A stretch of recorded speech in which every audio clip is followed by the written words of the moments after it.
Hi guys, I'm Shmi. Hello to you, welcome back and welcome to the Nurburgring. Today is going to be about the 911 GT3. I said that I bought it to drive some laps here on the Nordschleife, and that is what we're going to do. It's just about run in, time to stretch the legs, so let's head out, talk a little bit today about this place, see what's going on, and experience the GT3 being driven out on the track.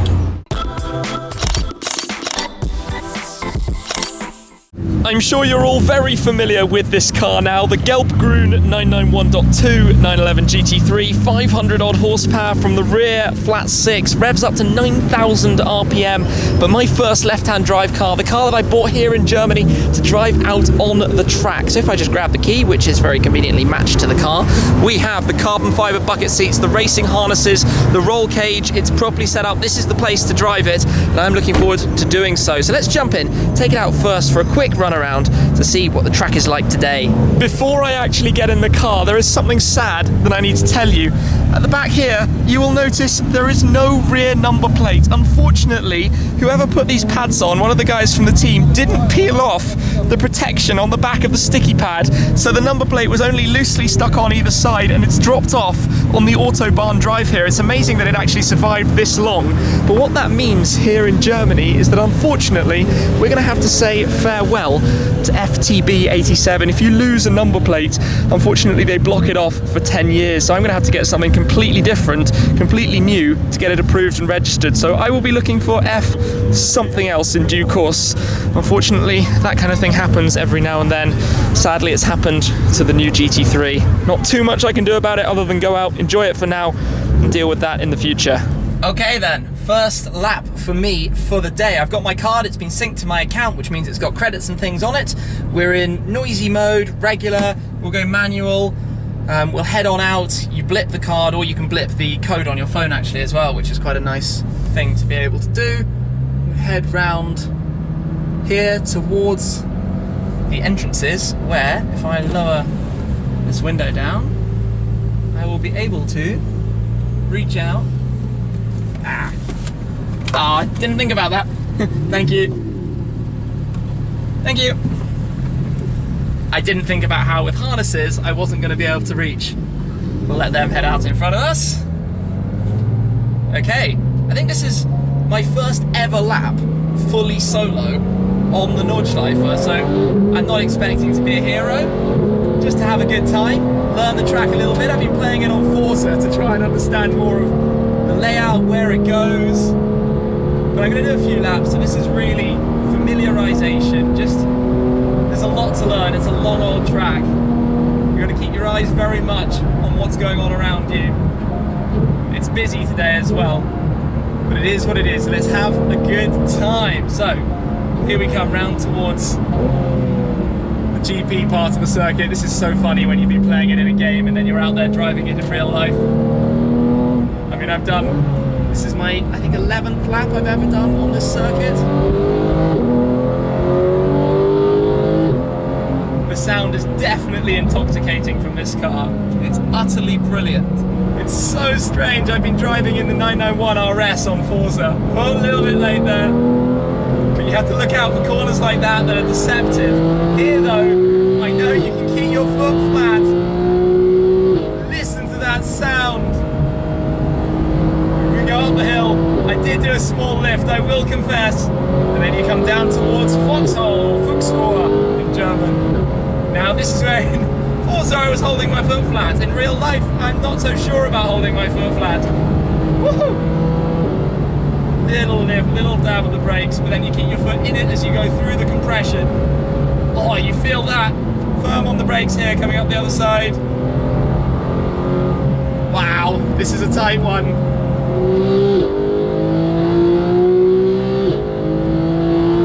Unleash those revs,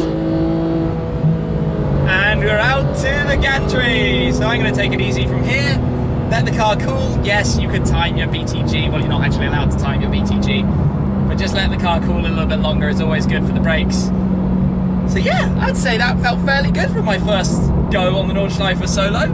I didn't get lost, I had a good idea of where I was going, and we got to hear the GT3 screaming. When I came back in from my lap, I think it's fair to say that the marshals were not exactly best pleased with my lack of rear number plates. So I have come over to Apex, where we have created at least something temporary that we can use. So we have made a number plate. This was the Porsche Centrum Amsterdam display plate from the collection video that was still in the bonnet. So we cut it in half, printed out a temporary number plate, which should at least be able to get me back home. And I can use these sticky pads to attach it and go and do another lap. The marshal said that was going to be okay to at least do a lap. I know this is not good, but it's better to have this than to drive it back home with absolutely nothing. Obviously that wouldn't go down particularly well. So I will attach this and then get back going again.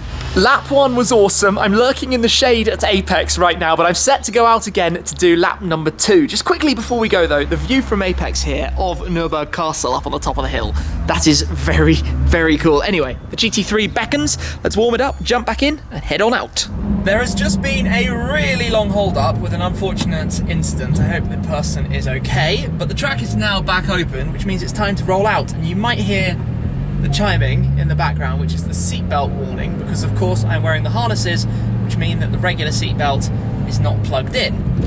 But we should now be allowed to head on out correctly, I would hope, and let's see what happens. Out we go onto the Nordschleife again. So, who doesn't like a good bit of sound out of the car? Just take it easy to warm myself back into what I'm doing again. Nobody behind me at the moment, but obviously you want to be sure, be checking, keeping eyes peeled. It's looking so busy in front.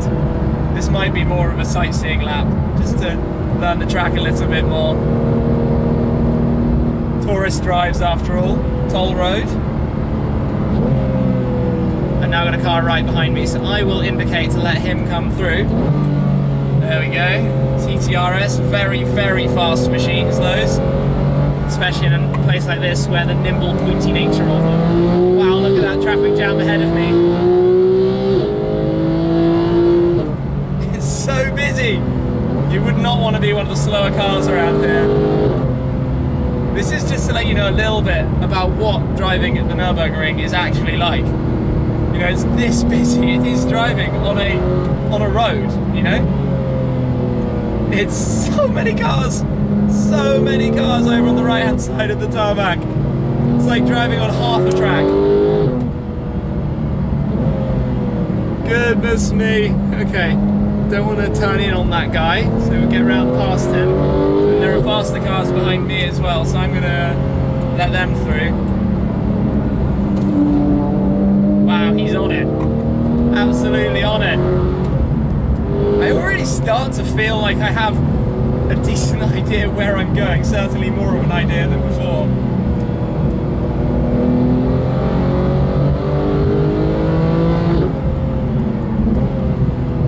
This is the uphill section where you want to carry as much speed as you can. Unfortunately, I got a little bit blocked off there.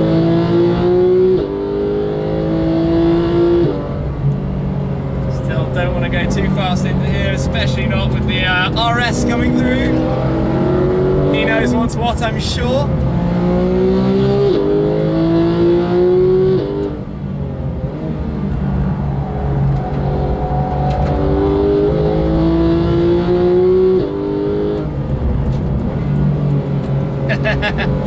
Mega.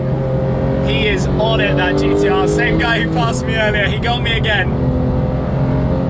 Gosh, I look forward to knowing this place better and better. You just feel that there's so much to learn. Over the jumps here, for example, if you have your wheels at a funny angle, you are a gonski. So I'm going to indicate right and let the next GT3 come flying through. There he goes. So good. And up towards the gantry. And there we have lap 2, pushing on in the GT3, done. So, you're not timing or anything, there's a lot of cars up ahead of me. We don't really want to use the brakes here if you don't have to. So I need to slow down a fair chunk to not undertake the 991.1 GT3 by mistake. It's almost a parade to the end. Okay then, let's get ready to go for lap 3. So, can I reach this? There we go. Out we go then. Barrier is up. It's looking busy again. I think after such a long closure, everyone is a little bit impatient to go, but we're also right behind the Apex M3 taxi. So no doubt he's going to let me go past him, and then he's going to score me. No, he won't do that. He's got passengers. Yeah, he is. Away we go then. They are going to come hurtling past at some point, I'm sure. Yeah, they're on me already. Let's let them through. There they go. Epic, guys. I'm not going to stand a hope of keeping up, but Team Sherma M3 fully kitted out for the Nurburgring. Fun watching his late braking lines, trail braking into the corner, and they're gone already. Meanwhile, I'm bobbing all over the tarmac. As you build up the pace, you certainly feel more and more of that. So that's about 8,500 RPM. We're building them up now. Is this Flugplatz? Still so much to learn in terms of what the corners are all called. Yeah, this is substantially faster than last time, so let's watch out for the car going light, going over the crest and the bump there. I'm really starting to actually pick up some things. Hard braking into this corner. Is it called Amelberg? I didn't see the sign. Down towards Karlsruhe again. Foot flat all the way down here in Forza, not in real life. Or at least not me in real life. Not with all these bumps and everything. Small brake before Karlsruhe's compression. Goodness, you feel that. Harder there, you can actually use this curve. That's one of the few curves you can take and fully use. This is a confusing corner because the wall goes straight on, the corner actually goes substantially more around to the right there.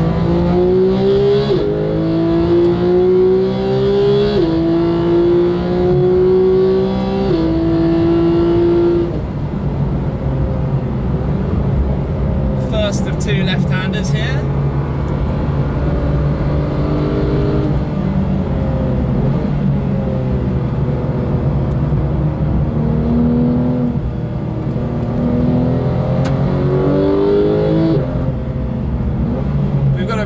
Nurburgring GT3 RS behind us. Is it Viper Green, RS Green? Not entirely sure. We'll let him go through. Thumbs up, he's fully prepared for the occasion. 997, previous gen. You have such a mix of driving ability. People like me, new to it, learning. People who know exactly what they're doing. People who don't have the foggiest clue as well. Slightly deceptive corner around to the right here. As we get to the build up to carousel again. Not sure if second or third is the right gear around there.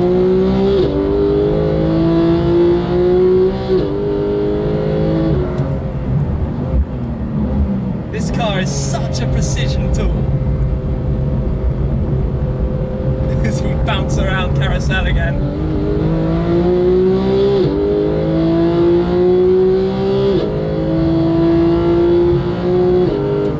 There we go, 3 laps done. I'm starting to get the hang of this a little bit. You don't want to get overconfident, like I've said, but this is the car I bought for this purpose, and I feel like it's awesome fun, but slightly more manageable than, let's say, driving the AMG GTR that's a beast that needs taming, or the 675 LT that's just stupidly fast. Next lap, this man is back. Misha, how are you? Fine, how are you? I'm very good. I've done a few more laps since the last clip. I've done a few laps with Robert. Robert drove this car. He said it was a very expensive lap, probably. So maybe he's going to be keen for a GT3, GT3 RS. Just to float that out there if you're following Misha's channel and anything to do with Apex. Anyway, we won't push the boat too hard, but we're going to go and do another one. This is now my 7th lap of the day I'm going out for. So my body feels a bit thrown everywhere. You're used to it. Last year, you think in total you did less than 70 laps? Many less than 7. So this has been a big learning experience, and I've learned a few important things like holding gears longer, or being up a higher gear than I would have expected. How important line is sometimes over, you know, braking and what's going on. Anyway, we will zip one out. We get the annoying beeps from my seatbelt as always. We're buckled up, so that's okay. I'm buckled up, but the car doesn't know it. Head out!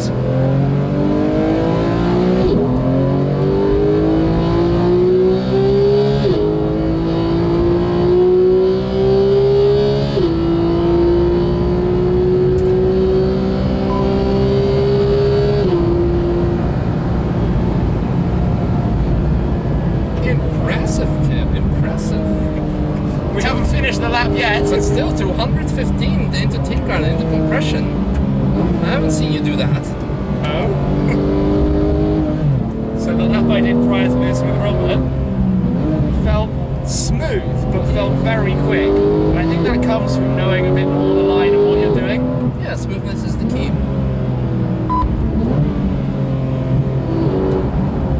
You know what, I just have a permanent smile on my face now, because the more you learn it, the more confidence you have. Yeah.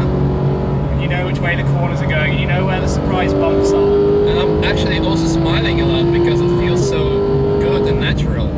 Here, for example, you just hold it a gear higher than you're used to, and the car is so much more settled. Yeah. Because the thing is, the basics, when you learn how to drive a car, you steer it with left and right, but then on the racetrack you steer it with the throttle. Yeah. Because you need to also steer it well forward and backwards and play with the weight of the car. That's especially on the Nurburgring with a lot of elevation changes. You need to keep all the weight on the back by accelerating. Oh, Misha. Posing for the carousel photographers. That was very smooth carousel. I remember your instructions. Yeah, it's good. Woo, that was fun. I enjoy it. Really fun lap. I wish I could end my days like this every day. Well, you can, can't you? Yeah, I'm just a taxi driver, you know. Feels good. That's a nice place to end, I think. Yeah, absolutely. Thank you for joining me there. Yeah, thank you for allowing me to join. Extra weight and stuff. Yes, you're slowing me down, Misha. Oh well. Well, next time sub 8, huh? What a day today has been. Loads of laps of the Nurburgring Nordschleife, and you can still hear cars blasting around in the background, but I'm winding it down. I think I've been around the Nordschleife 7 times in total today. The GT3 did 6 of them, 5 of which I was driving. Robert drove 1 as well, and I also passengered with Rentec Europe in their development car here at the Nurburgring, an AMG GTS. I have to say, that was very impressive, just as we have the noises of cars in the background blasting up. I think the Dottinger Höhe, the main straight, is just over that away from Apex. So the GT3 was built to be driven at the Nürburgring, and this one has now done a fair few laps, 6 times today. It also went around twice last weekend at Car Freitag, but that is why I bought this car. Loads of you I've seen have said, why didn't I wait for the GT3 RS? Well, the reason is because I wanted to drive it now. I knew I would have this period based here in Germany quite a lot, and I want to get to know the Nordschleife better. There are loads and loads of corners. It's called the green hell for a reason. It takes learning and just accumulating lap times, not lap times themselves, but a lap time, like time out there on the tarmac, on the track, to understand what you're doing and where it's going. And it's going to take a load more practice, but obviously going out with people like Misha, like Robert, like Lucas from Rentec, just to learn from everybody's own experience and different techniques and things around the track helps an awful lot. So I'm very excited to be doing more laps in future with this car. I hope you've enjoyed watching them today. Even if we've had this little mishap with the rear number plate, which is still held on like that, probably the next time you see this car, it's going to be wearing a completely different number plate to this one. Sadly, very sad times. I will do everything I can to keep it, but those are the rules here in Germany. And, well, it was a little bit of a mess up that it wasn't taped down properly. We've had our own chats about that, believe me. Anyway, that is it from the Nürburgring today. Big thanks, as always, to Apex for hosting me here and to Misha for coming along and some instruction, as well as Robert. Hope you've enjoyed the video. I hope this is not going to be the last time you see the GT3 on the Nürburgring. Thanks, as always, for watching, guys. That's it for now, and I'll see you again very soon. Cheers!